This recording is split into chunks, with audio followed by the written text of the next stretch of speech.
Hello বন্ধুরা, তোমরা কি করছো?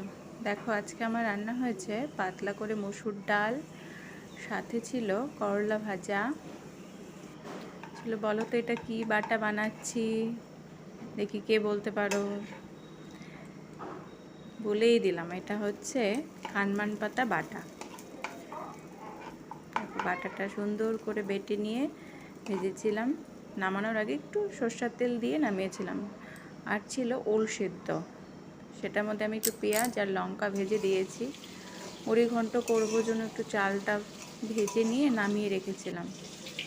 তারপর কড়াই তেল দিয়ে তেজপাতা আর জিরা সম্বারা দিয়েছি। তার মধ্যে আলুটা একটু ভেজে নিলাম।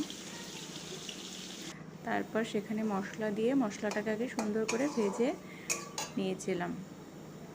নেওয়ার পর যখন মশলাটা ভাজা ভাজা হয়ে গেল, তার মধ্যে চালটা দিয়ে দিলাম।